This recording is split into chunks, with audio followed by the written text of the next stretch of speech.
existem vários modelos de trabalho, modalidades de trabalho, e emprego é apenas uma dessas modalidades. Vamos tentar entender um pouquinho isso melhor no vídeo de hoje. Olá, eu sou Jadir e eu também sou filósofo.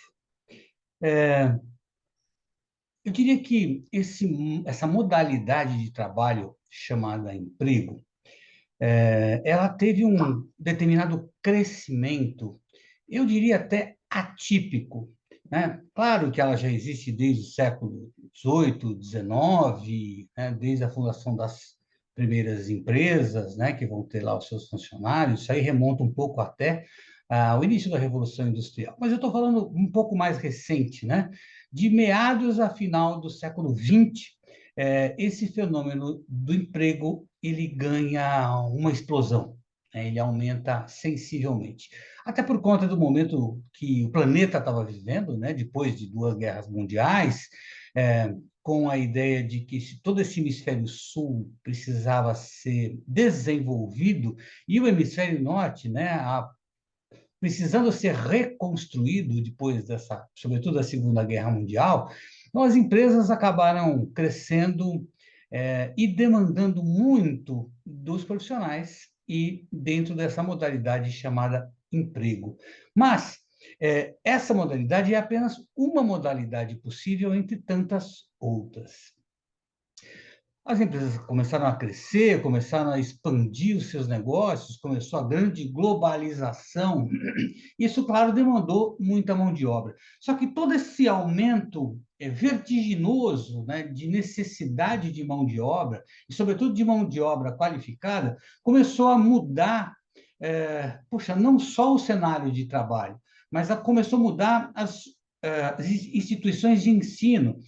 As grandes instituições de ensino deixaram de ser uma instituição de um ensino geral, né, de uma universidade, para se transformar, para aproveitar esse modelo, né, esse fenômeno, e se transformar também numa grande empresa. Eu diria que até a transição que eu fiz do mundo corporativo para o mundo da educação, me tornando professor num determinado momento da minha vida, eu diria que eu não fiz transição de carreira nenhuma. Por quê? Porque, na verdade, a transição aconteceu nas próprias instituições de ensino, que deixaram de ser instituições de ensino e passaram a ser empresas privadas com fins lucrativos. Então, houve uma mudança no próprio cenário. Então, as grandes empresas que tinham por foco o ensino, a educação universal, do maior nível possível, elas acabaram se rendendo a esse modelo do emprego e começaram a ser as grandes fornecedoras de material humano para as empresas, para o governo e para as instituições. Então, elas também surfaram nessa onda da ampliação desse mercado chamado emprego. Mas isso, inclusive, mudou a arquitetura, né? Eu sou nascido e criado na cidade de São Paulo, embora esse vídeo esteja sendo gravado aqui em Caraguatatuba, mas muitos dos bairros de São Paulo, como Penha, como Água Branca, como Moca, como inúmeros outros, Tatuapé, inúmeros outros, né, como Santo Amaro, foram nascendo, né, nasceram esses bairros, na verdade, ao redor de indústrias.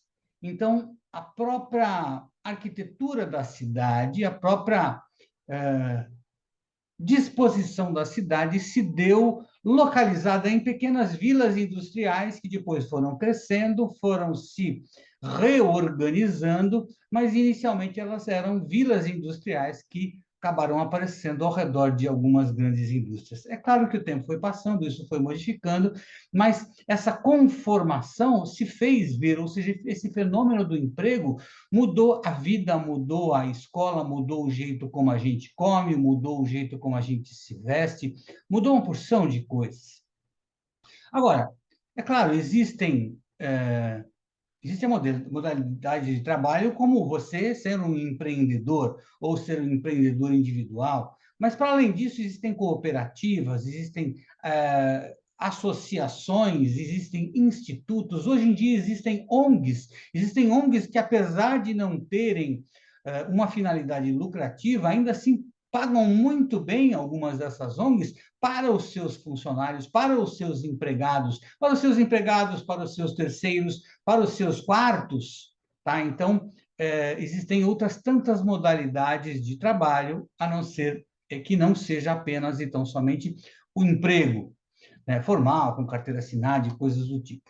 Eu diria que, e eu, ao longo da minha própria experiência, percebi que muitas das empresas, e aí eu falo de empresas de diversos ramos de atividade diferentes e de diversas nacionalidades diferentes, eu tive a oportunidade, e talvez o privilégio, de trabalhar em empresas holandesas, japonesas, americanas, espanholas, suecas, canadense, brasileira, claro, japonesa e americana.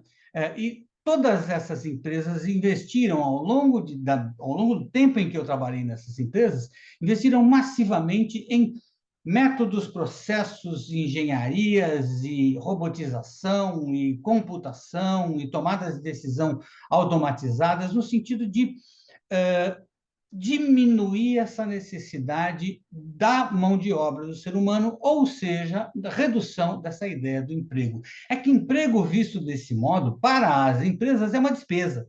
Então, quanto mais ela puder, na sua gestão, eliminar as suas despesas, sim, é desse modo que ela vai fazer. Que seja eventualmente terceirizando o departamento, praticando aquele que se chama, que tem se conhecido no mercado como outsourcing, que seja por você ter processos que você pode contratar profissionais mais baratos, que seja por você ter processos robotizados, automatizados, que prescindam da presença de um profissional qualificado e apropriado para isso, ou seja, todos os meios possíveis para você diminuir. Como consequência disso, para você diminuir a necessidade de homens e, claro, por consequência disso, diminuir o número de empregos. Eu acho que o momento em que a gente vive, agora no século XXI, já, digamos assim, chegando perto do primeiro quarto do século XXI, eu acho que esse fenômeno do emprego ele vai se rearranjar. Muitos dos pensadores por aí vaticinam o fim do emprego, de diversos modos diferentes. Eu não acredito que realmente o emprego vá acabar, mas eu digo que ele vai diminuir, mas diminuir a um patamar, digamos assim, apropriado, adequado a este próprio fenômeno. Mas é claro que, né, se você cumpre, como eu cumpri durante muito tempo, uma certa tradição de que as pessoas estudavam para se preparar para o mercado de trabalho e arrumar cada qual o seu emprego, e você ficar desempregado um tempo, você de fato quer novamente encontrar um outro emprego, e talvez tenha sido forçado ao longo do tempo a empreender, ou talvez tenha tentado empreender justamente para se livrar dessa escravidão, por assim dizer, do emprego.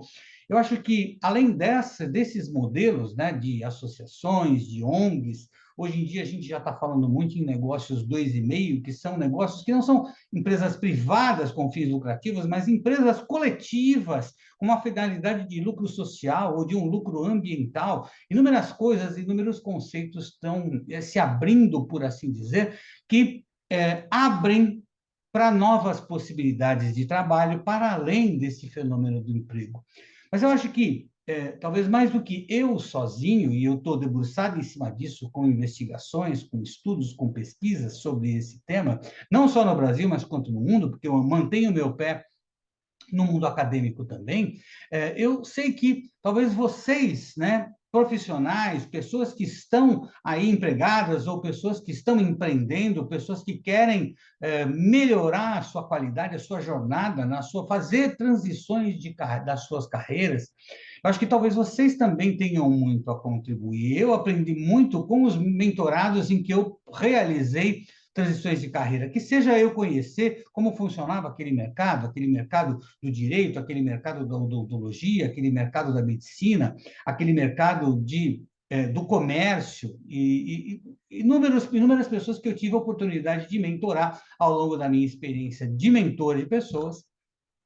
E eu acho que, somada a essa minha experiência, você pode trazer também muitas outras experiências que você acumulou ao longo da sua jornada. E juntos, talvez a gente possa montar aí cenários propícios para que você consiga atuar nos próximos tantos anos. Eu que já trabalhei mais de 40 anos na minha vida, claro que eu não estou pensando em parar, eu estou pensando em ver quais são as possibilidades para os próximos 40, se não os próximos 50 anos. Então, eu quero que você esteja junto comigo, não simplesmente cansado de fazer coisas que você não gosta, não só simplesmente enjoado, querendo aposentadoria para se livrar de coisas desagradáveis que você teve que passar ao longo da sua jornada, de tantos sapos que você teve que engolir, mas eu quero que você, como eu, se encante com uma carreira nova, com um modelo novo, com uma proposta nova que possa te encantar e fazer você ser uma pessoa feliz no seu trabalho, na sua carreira e prolongar essa carreira por mais 5, 10, 20